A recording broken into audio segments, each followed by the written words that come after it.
بسم اللہ الرحمن الرحیم وبالوالدین احسانا سبحان اللہ. آمنت باللہ وصدق اللہ مولانا العظیم وبلغنا رسولہ النبی الکریم الامین سبحان اللہ. ونحن علی ذالک لمن الشاہدین والشاکرین والحمد للہ رب العالمین. سبحان اللہ. سبحان اللہ. ان اللہ وملائکتہ یصلون علی النبی حق یا نبی. یا ایہا الذین آمنوا صلوا علیہ وسلموا تسلیما.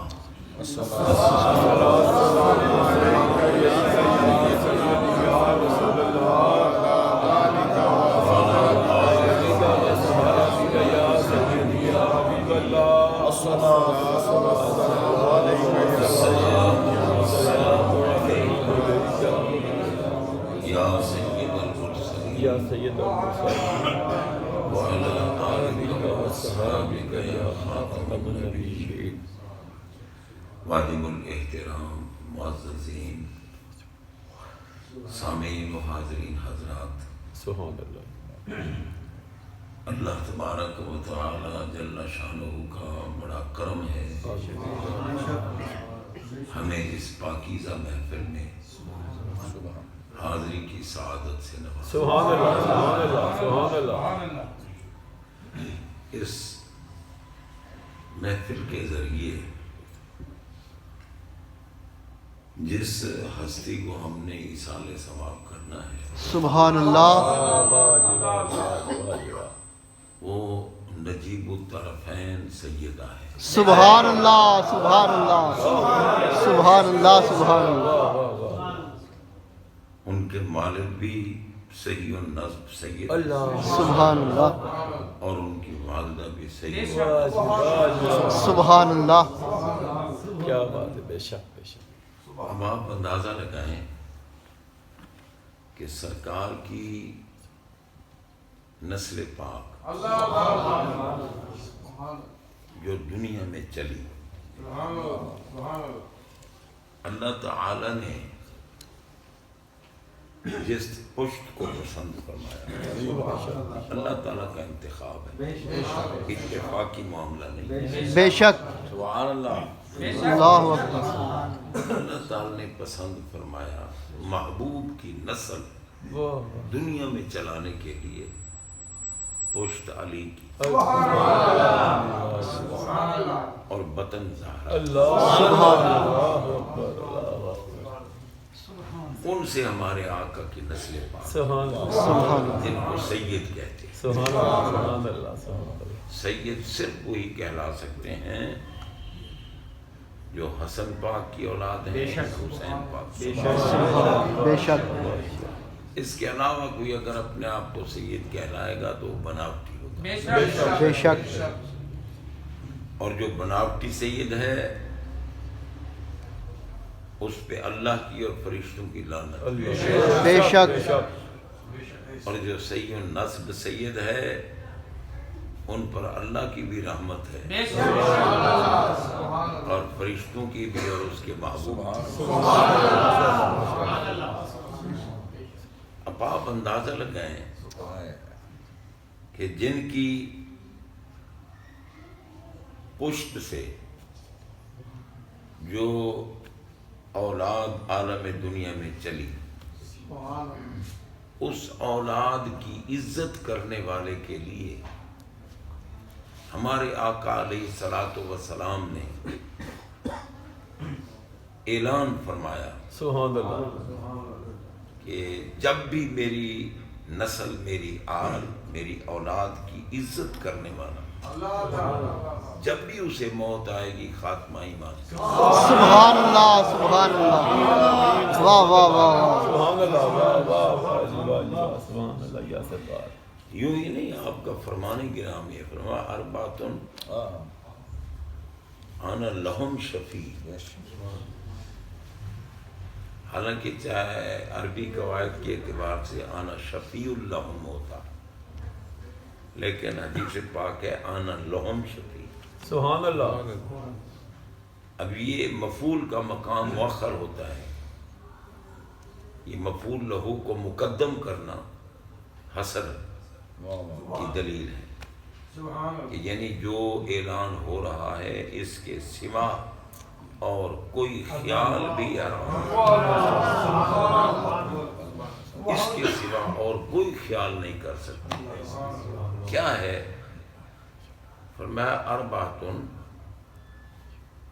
انا لہم شفیع یوم القیامت ولو اتوا بذنوب اہل الارض المکرم لذریتی والقاضی لہم حوائجہم والسائی لہم فی امورہم سبحان اللہ. سبحان اللہ. والمحب بہم بقلبہ ولسانہ. سبحان اللہ. آقا فرماتے ہیں 4 قسم کے لوگ ایسے ہیں اگر ایک ایک کے پاس روئے زمین کے گناہ گاروں کے برابر گناہ ہوں. غور کیجیے، روئے زمین کے گناہ گاروں کے گناہوں کے برابر اس اکیلے کے پاس اتنے گناہ ہوں. انا لہم شفیع، میں اس کی شفاعت اللہ سبحان اللہ. سبحان اللہ. سبحان اللہ. واہ واہ. سبحان اللہ. وہ کون ہے؟ گناہوں کی بات ہے، گستاخیوں کی نہیں ہے. گستاخی ناقابل معافی ہے. بے شک. گستاخ حرام موت مرتا ہے. بے شک. بے شک. بے شک. بے شک. کسی بھی اللہ کے محبوب بندے یا بندی کا گستاخ ہو وہ حرام موت مرتا بے شک. اور سرکار فرماتے ہیں کہ گناہوں کے برابر، پوری دنیا والوں کے گناہوں کے برابر ایک کے پاس گناہ ہو میں ان کی شفاعت ضرور. اللہ. وہ 4 قسم کے بندے کون سے ہیں؟ میں ایک قسم یہ ہے کہ المکرم لذریتی، میری ذریت کی جس نے تعظیم و تقریم. اللہ. سبحان اللہ. اب ذریت کی تعظیم و تکریم کرنے والا جتنا بڑا گناہگار ہے موت آئے گی خاتمہ ایمان. سبحان اللہ. سبحان اللہ. یہ تو سرکار کی ذریت کا مقام ہے. اور سرکار کی ذریت جو عالم دنیا میں آئی، اس ذریت کا جن کو سبب بنایا ان کا مقام کیا ہو؟ سبحان اللہ. خوش علی کی اور وطن زہرا. یہ ہمارا عقیدہ ہے. عقیدہ کہ بھائی افضل البشر بعد الانبیاء بالتحقیق حضرت سیدنا ابو بکر صدیق رضی اللہ تعالی. یہ ہمارا عقیدہ ہے. ہم اہل سنت و جماعت. ہمیں اگر کوئی رافضی کہے نا اہل بیت اطہار کی محبت کی وجہ سے، تو رافضی کہنے والا خود لعنتی ہے. بے بے شک. کیونکہ کسی مومن کو کافر کہنا اگر وہ کفر کا مصداق نہیں تو کفر لوٹے گا.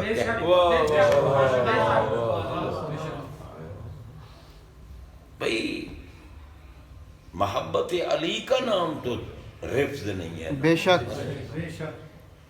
رافضی اس کو کہتے ہیں جو میرے آقا کے صحابہ کا دشمن، بے شک. بے شک. بے شک. بے شک. صحابہ کے خلاف بکواس کرتا ہوں. صحابہ کے خلاف بکواس کرنے والا وہ رافضی ہے، وہ لعنتی ہے، بے شک. وہ جہنمی ہے. صحابہ کے خلاف اگر کوئی بکواس کرے وہ لعنتی ہے. بے شک. اور جو سیدہ کے خلاف بکواس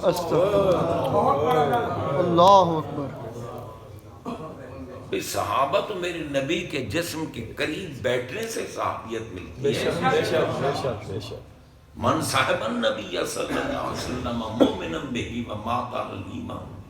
بے شک. سرکار کے جسم اطہر کا ایمان کے دولت کے حصول کے بعد ایک لمحہ اگر بندے کو مل گیا سرکار کی محفل میں مجلس میں جسم اطہر کا قرب مل گیا وہ صحابی بن گیا۔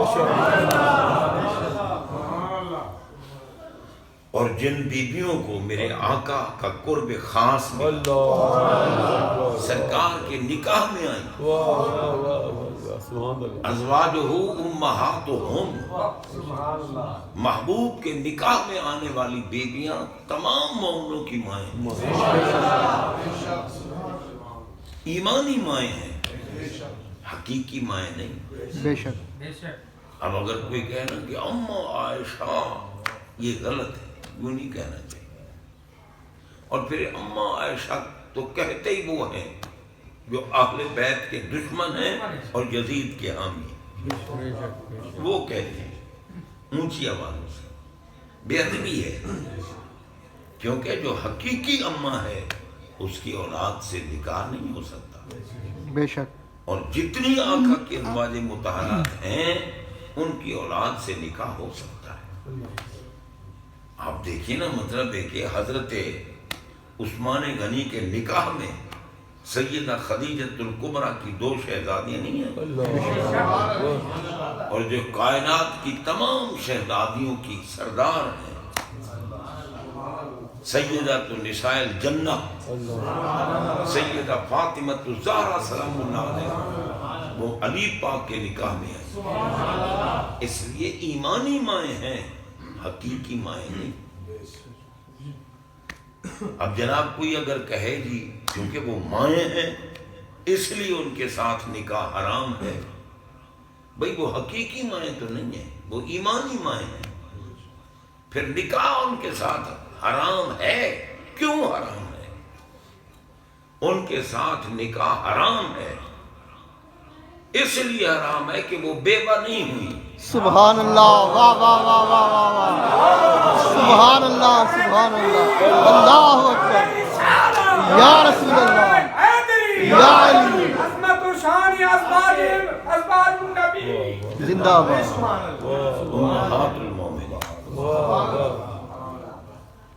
کیونکہ ہمارے آقا علیہ الصلوۃ والسلام نے عالم بدلا ہے۔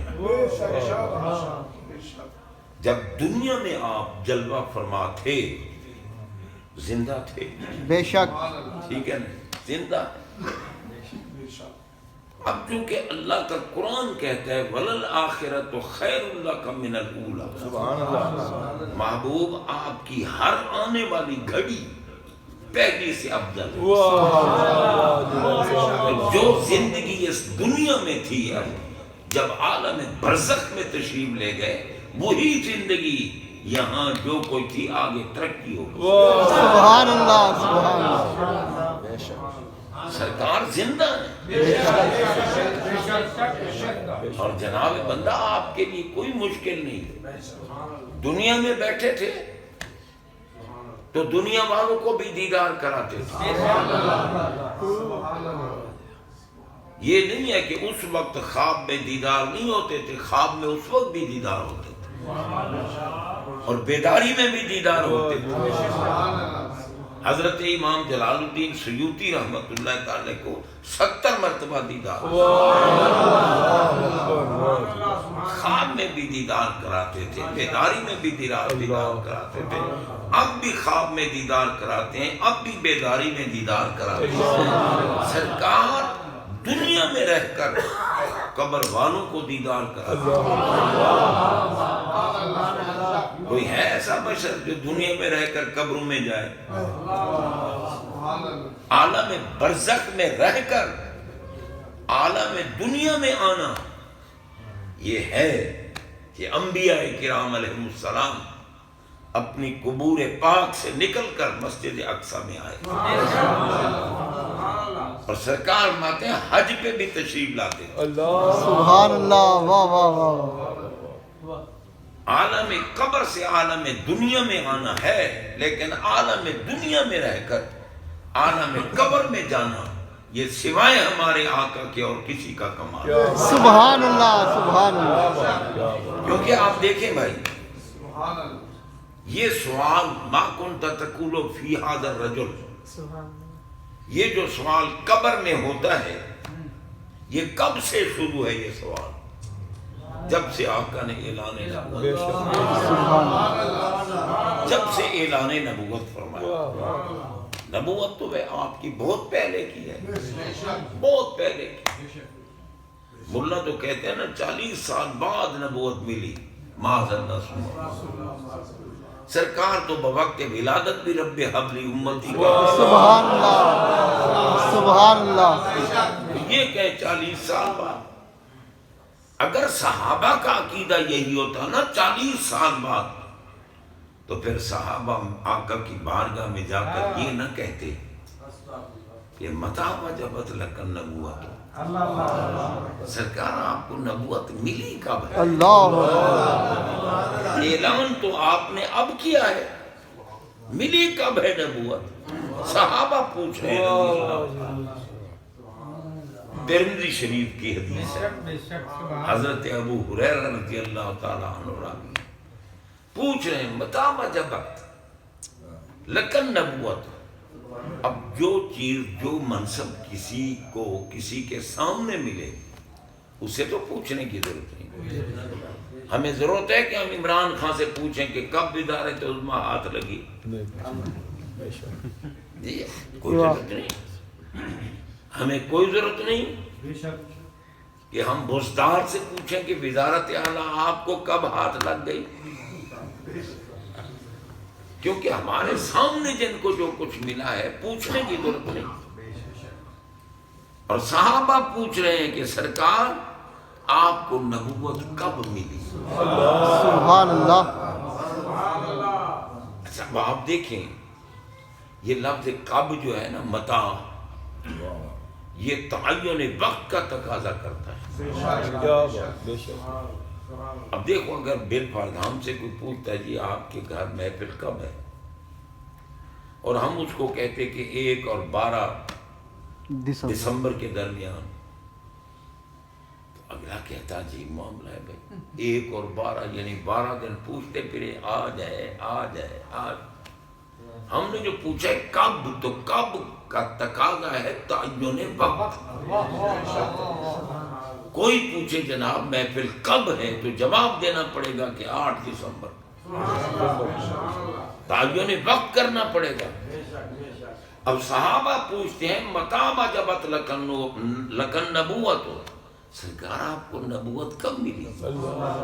آقا جواب میں کیا ارشاد فرماتے ہیں؟ فرمایا بین الروح و آدم بین الروح والجسد، آدم روح اور جسم کے درمیان نہ روح آدم کا تعلق جسم آدم سے تھا، نہ جسم کا تعلق روح سے تھا، روح جسم سے جدا تھی، جسم روح سے جدا تھا۔ مطلب کیا ہے کہ آدمیت نہیں تھی، میں نبی تھا۔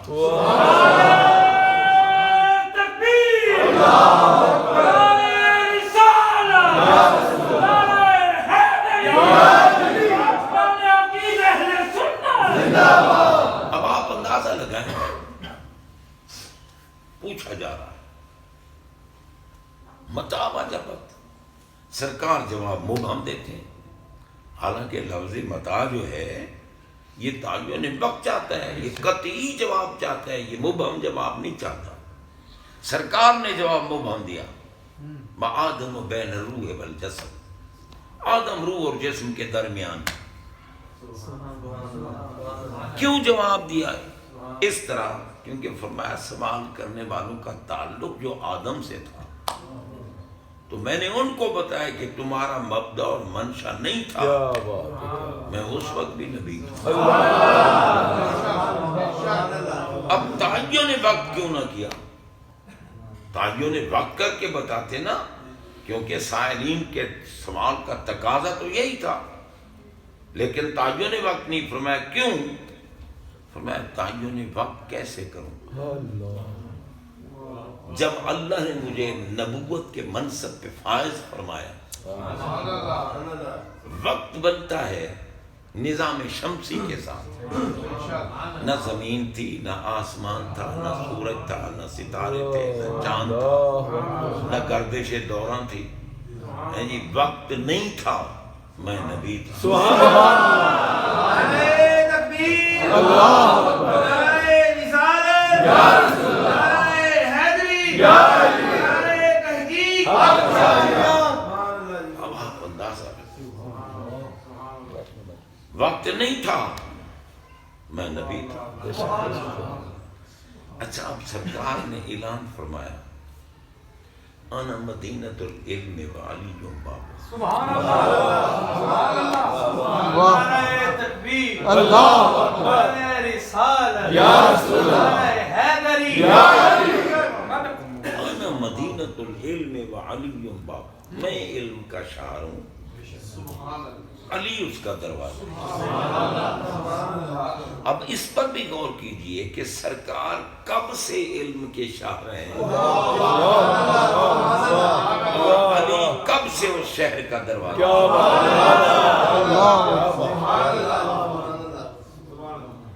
اور یہ آپ دیکھ لیں کہ بغیر علم کے نبوت نہیں ہوتی، اللہ اکبر ہر نبی کے لیے علم لازم ہے، اور ہمارے آقا تو خود کو تو اللہ نے خود پڑھا کہ اللہ، جناب بندہ اب نبوت کے لیے علم لازم ہے۔ جب نہیں پتا کہ سرکار نبی کب سے ہیں، فرمایا نا وقت نہیں تھا، میں نبی تھا، نہیں پتا کہ سرکار نبی کب سے ہیں، تو نبوت کے لیے علم لازم ہے۔ اس لیے ماننا پڑے گا کہ نہ خبر ہے کہ نبوت کب سے ہے، نہ خبر ہے کہ شار علم کب سے ہے۔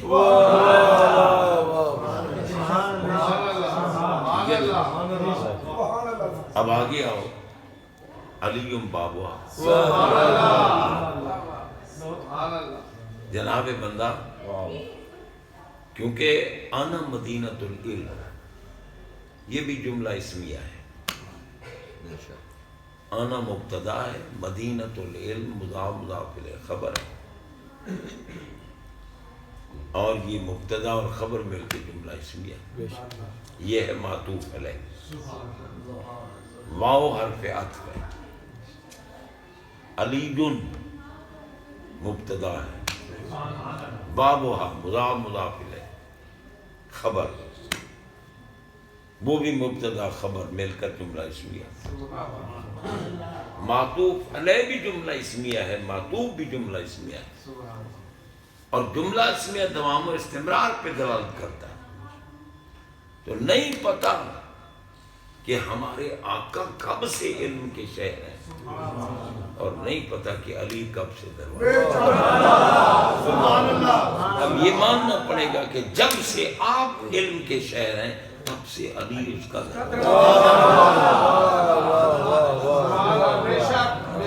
اب چاہے کوئی دیواریں بناتا رہے، چھت بناتا رہے، شہروں کی دیوار بھی ہو سکتی ہے، دروازہ بھی ہو سکتا ہے، مگر چھت تو نہیں ہوتی شہر میں۔ تو اب یہ جو اللہ تعالی نے خود کہلوا دیا کہ کہو کہ حضرت عثمان اس شہر کی چھت ہیں، عثمان سقف چھت ہیں، تو وہ شہر کی چھت تو ہوتی نہیں، پتہ چلا کہ یہ گھڑی ہوئی بات ہے، بے شک موضوع بات ہے، گھڑی ہوئی بات۔ تو جناب بندہ نہیں پتا ہمارے آقا کب سے علم کے شہر، نہیں پتا علی کب سے اس کا، اسی لیے حضرت قبلہ خواجہ محمد یار فریدی رحمۃ اللہ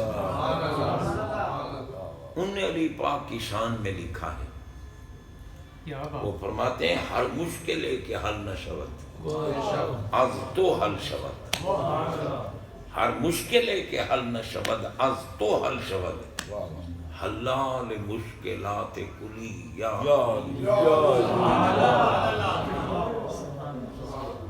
جو مشکل حل نہ ہو مولا علی آپ اس کو حل کر کیا بات کیا بات کیا بات آپ مشکل کشا ہیں ہر مشکل کے حل نہ شود ہر مشکل جو حل نہیں ہو سکتی اس کو آپ حل کر دیں سبحان اللہ ہر مشکل کے حل نہ شود از تو حل شود اللہ آپ سے وہ حل ہو جاتی ہے حلال مشکلات کلی یا علی مدد کل مشکلات کے حلال مشکلوں کو سخت حل کرنے والا اچھا دوسرا اصل میں دوسرا جو شعر ہے نا مقصد میرا وہ سنانے کا سبحان اللہ سبحان اللہ دوسرے شعر میں کہا ہر مشکل حل شدو ہر مشکل حل شدو تو حل نمی شوی ہر مشکل حل شدو تو حل نمی شوی مکتوم و مغلق است علی یا علی کیا فرمایا ہر مشکل حل ہو گئی بے شک مگر علی پاک آپ ایسی مشکل ہیں جو حل علی کون ہے علی کیا ہے علی کب سے ہے آپ ایسی مشکل ہیں جو حل نہیں ہوئی ہر مشکل حل شدو ہر مشکل حل ہو گئی تو حل نمیشہ علی پاک آپ حل نہیں ہو رہے کیوں کہ آپ کی حقیقت مکتوم و مغلق است مکتوم ہے کتمان چھپی ہوئی ہے اور مغلق آپ کی حقیقت کے دروازے کو تالا لگا دروازہ ہی بند ہے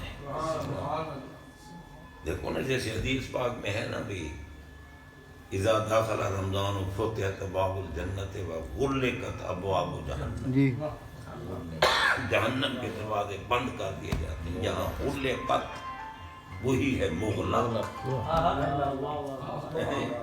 کہ آپ کی حقیقت کا دروازہ ہی بند ہے پتہ نہیں علی کی حقیقت کو کوئی جانتا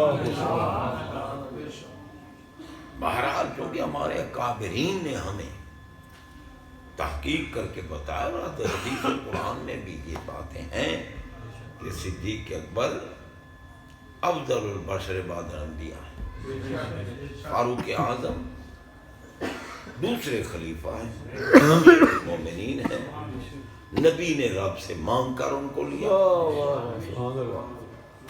اور عثمان غنی ہمارے آقا کے رفیق جنت سرکار میں لکل نبی رفیق و رفیقی یعنی و رفیقی یعنی فی الجنت عثمان جنت میں میرا رفیق عثمان ان کی عظمت کو کروڑوں سلام مگر جو بھی آپ عظمت والا مقام دیکھیں گے نا عظمت جو بھی عظمت آپ دیکھیں گے سوائے ایک عظمت کے باقی تمام عظمتیں علی پاک سوائے ایک عظمت کے آپ نبی آپ نبی نہیں ہیں صحابی علی پاک ہیں اور جناب بندہ خلفائے راشدین میں علی پاک عشرہ مبشرہ میں علی پاک بدریوں میں علی پاک ہے عہدیوں میں علی پاک ہے پھر اہل بیت میں علی پاک ہے پھر پنجتن پاک میں علی پاک یہ ہے نتیجہ بہرحال اب یوں ہی تو دنیا علی علی نہیں کرتی ہماری کیا طاقت ہے یار علی علی کرنے کی حیدر حیدر کرنے کی ہماری کیا طاقت فَاذْكُرُونِي أَذْكُرْكُمْ سبحان اللہ واہ جب علی پاک نے ساری زندگی رب کو نہیں بھلایا تو رب کا تو وعدہ ہے کہ اب علی علی میں کروں گا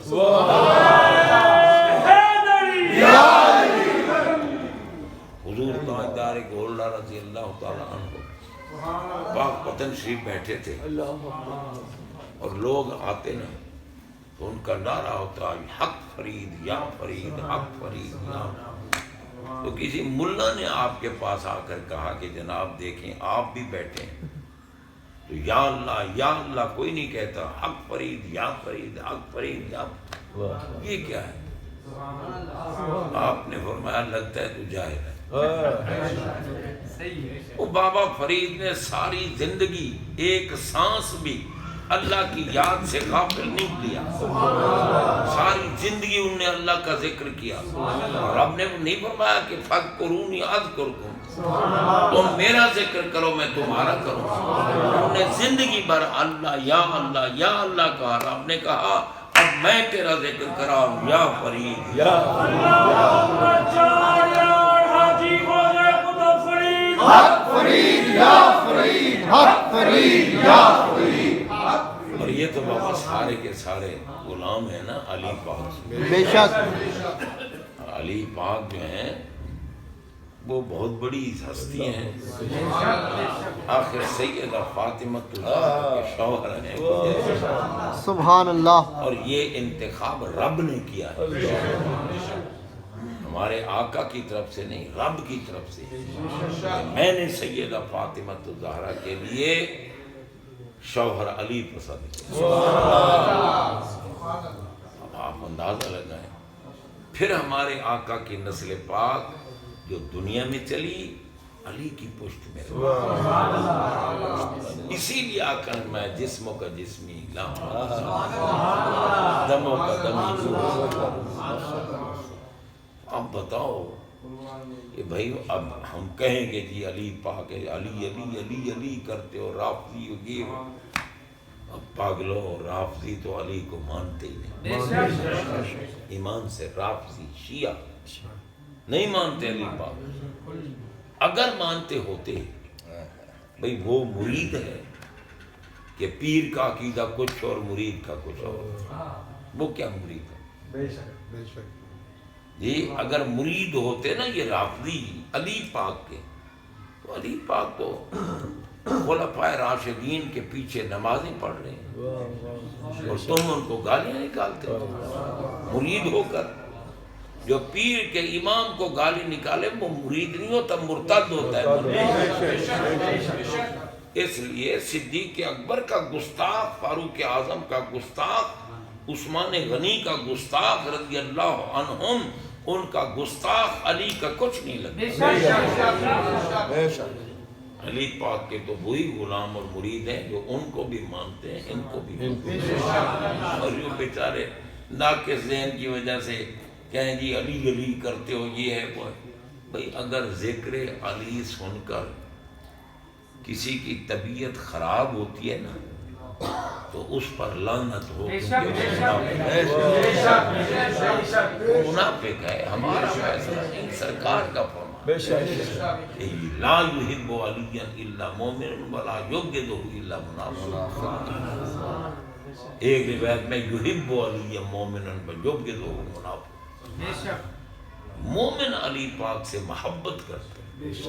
اور یار کسی کے محبوب کا ذکر آئے اور اگلا کہے کہ کیوں کرتے ہو جی ذکر، تو وہ محب تو نہیں ہے نا، وہ تو چوری والا مجنون ہے۔ بے شک علی پاک کی عظمت، شان، ذکر سن کر اگر دل تنگ ہوتا ہے تو اس پہ لعنت ہے، منافق ہے۔ اور عظمت علی اور ذکر علی سن کر علی علی علی علی سبحان اللہ، اسے مبارک ہو کہ وہ مومن ہے۔ سبحان اللہ، سبحان اللہ، بے شک رب العالمین جل شانہ نے ہم پہ کرم کیا، ہمیں مولا کائنات کی محبت سے نوازا، پاک کی محبت سے نوازا، ہمیں در زہرا کا غلام بنا، سبحان اللہ، ہے جی زہرا پاک سلام اللہ علیہا کا غلام بنایا۔ جناب بندہ جو جنت کی بیویوں کی سردار ہیں اور جن کا مقام بہت بلند ہے، بالا ہے، عرفہ ہے، اعلیٰ ہے، ماشاءاللہ۔ اب چونکہ میں تھکا بیٹھا ہوں اور ویسے بھی طبیعت خراب ہو رہی تھی، اسی لیے میں نے ٹافیاں منگا کے کھائی ہیں، کیونکہ شوگر لیول تھوڑا سا لو ہونے لگا تھا۔ میں نے کہا چلو کسی طرح گزارا کریں، کچھ نہ کوئی سنا دیں۔ بے شک بے شک اللہ تعالیٰ کرم فرمائے۔ آمین وآخر دعوانا الحمدللہ رب العالمین۔